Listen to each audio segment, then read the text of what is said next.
Rajab nih, Rajab bulannya Allah, Syahrullah. Banyak istighfar. Banyak istighfar bulan ini. Ya, banyak istighfar bulan-bulan ini. Dan banyak memaafkan. Saya pun insya Allah akan membuka diri. Saya minta maaf kepada setiap kalangan yang dalam setiap kesempatan pasti saya banyak salahnya, saya minta maaf. Ya, kalau ada yang perlu diselesaikan silahkan datang. Jangan bicara di belakang. Kalau di belakang tuh saya nggak tahu. Datang pada saya. Udah pasti saya nggak tahu kalau di belakang itu. Ya, jadi kalau Anda punya persoalan dengan saya atau dengan siapapun, jangan di belakang, nggak akan nyampe, Joni. Datang bicara, selesai. Daripada Anda bingung sendiri, nyampein sana, nyampein sini, Anda pusing sendiri. Akhirnya Anda kumpulin maksiat, nggak selesai-selesai dosanya. Dan Anda ajak orang lain berjamaah dosa. Mendingan datang. Saya kemarin buka Instagram. Ada curhat seorang suami istri. Minta solusi. Ustadz, saya baca itu, kadang saya baca beberapa kesempatan. Ustadz minta pandangan. Saya dilarang kakak ipar saya datang ke kajian Ustadz Adi Hidayat. Katanya Ustadznya ajarannya radikal. Terus kakak iparnya bilang, saya kenal Ustadz ini sejak di Kairo. Saya tahu dia. Padahal saya pun gak pernah belajar di Kairo. Kan? Saya tuh kuliahnya di Libya, Joni. Saya gak pernah kuliah di Kairo. Yang pernah saya lakukan talaqi tafsir pada Syekh Tantawi Jauhari sampai dihadiahi kitab ini. Ini kitab dari guru saya yang mulia. Saya belajar langsung dari beliau Syekh Muhammad Tantawi itu. Saya belajar dari beliau, saya ikuti sampai ke Iskandaria. Yang tahu saya di situ cuma 3 orang. Ya, tiga-tiganya sahabat saya, Sandi Rizki, ya, kemudian Biogen Akbar, Ikhwan Nugraha, itu teman-teman saya semua. Tambah 1 Syekh Hafid orang Afghanistan yang pakar hadis sampai saya dihadiahi bagan hadis, beliau yang merangkum kurikulum di sana. Ya, Anda bayangin saya aja diundang ke Al-Azhar, ketemu Syekh Al-Azhar, teman-teman saya Syekh Al-Azhar, teman-temannya udah kumpul di sini. Saya sahabatan sama alumni Al-Azhar. Orang Al-Azhar ngundang saya, ngundang ceramah di sana, saya Al-Azhar juga mau ketemu. Orang sana nyebut saya moderat, orang sini nyebut radikal. Dia belum minum susu itu. Dia salah info, makanya datang daripada di belakang dapat info nggak jelas.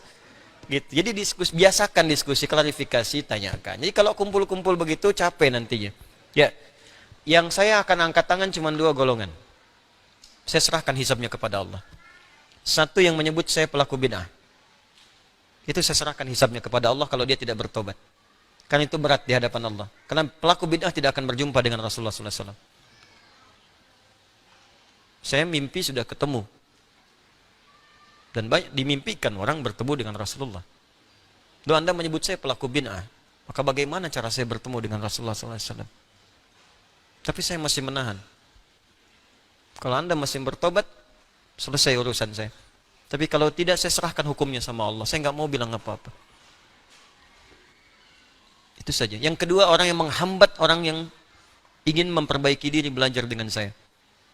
Karena kata-kata atau kalimat-kalimat atau informasi yang tidak pantas, saya serahkan hisabnya kepada Allah. Ya, yang lainnya semua saya maafkan. Yang 2, saya nggak bisa berkata apa-apa sebelum dia bertobat dan menyelesaikan urusannya sendiri. Karena berat bagi saya. Kalaupun memaafkan, tapi kalau menghambat orang lain disebut pelaku zalim. Al-Baqarah 114. Wa man azlamu mimman mana'a masajidallahi ayyudhkara fiha ismuhu wa sa'a fi kharabiha. Siapa orang paling zalim, disebut oleh Allah paling zalim di muka bumi, yang menghambat orang lain untuk mendapatkan zikir di masjid. Di antara zikir itu belajar, sholat, belajar, taklim itu zikir. Ada orang menghambat orang lain, kamu jangan taklim, kamu jangan belajar, dia begini, sementara dia nggak tahu hakikat yang sebenarnya. Allah menyebut makhluk itu paling zalim. Lantas bagaimana saya mesti bersikap? Saya nggak tahu. Makanya jangan, Allahu Akbar, jangan cari masalah yang seharusnya tidak dilakukan. Ya, yang lain saya maafkan. Nah, kalau ada apa-apa cerita, ada utang, ada apa, kalau saya bisa saya bebaskan. Kalau saya bisa bantu, saya bantu. Ya hidup saya terbatas, kok besok meninggal juga. Mungkin antum duluan, saya belakangan bisa terjadi. Ya, atau terserah lah, gitu. Atau terserah. Ya, jadi sudah jangan banyak cari maksiat. Nah, kalau yang 2 tadi saya serahkan urusan sama Allah. Yang menyebut saya bid'ah, atau yang kedua yang menghambat orang lain untuk mengaji tanpa alasan yang jelas. Sehingga orang itu tidak mendapatkan kebenaran. Bahkan ada yang berbahaya sehingga membuat orang itu benci dengan saya padahal nggak kenal saya. Coba Anda kebayang nggak? Kalau Anda kenal, Anda benci, mungkin ada persoalan. Anda nggak kenal, Anda benci. Kebayang nggak? Yang paling bahaya itu kan paling bahaya. Anda nggak kenal setan, difasilitasi. Anda nggak kenal saya, dibenci. Kan perbedaannya jauh. Bayangkan Nabi Musa saja, Nabi, Rasul. Ya, kenal Firaun, makhluk paling zalim. Firaun tuh ustad bukan, ngaku Tuhan, hobi bunuh orang. Diperintahkan Musa berdakwah kepada Firaun, berkata dengan lembut, faqula lahu qaulan layyina. Anda nabi bukan, rasul bukan, surga belum jelas, amalan berantakan, hisab menegangkan. Ya, berdakwah kepada saya yang bukan Firaun. Saya nggak pernah bunuh orang sampai sekarang. Mabuk nggak pernah, apalagi ngaku Tuhan. Terus tiba-tiba Anda mencela saya, Anda siapa? Termasuk saya pun demikian, kita sama-sama perbaiki diri.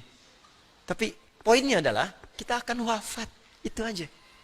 Kita akan wafat. Ya, kita akan wafat.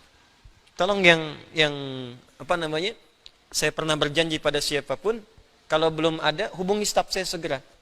Saya selesaikan. Mungkin ada yang pernah disampaikan antum umroh, atau antum dapat porsi haji, kuota, ya, atau misalnya, saya ingat tuh satu aja, ada Joni, yang pernah manjat bendera itu, ingat, terbayang saya di benak saya itu.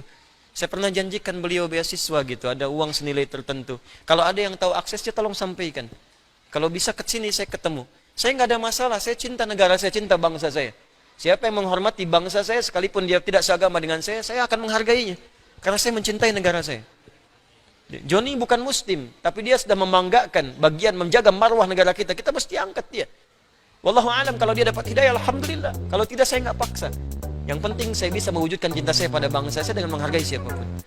Ya, bodoh kalau menyebut saya anti Pancasila, itu orang bodoh. Atau menyebut saya misalnya anti NKRI, itu orang kurang sehat.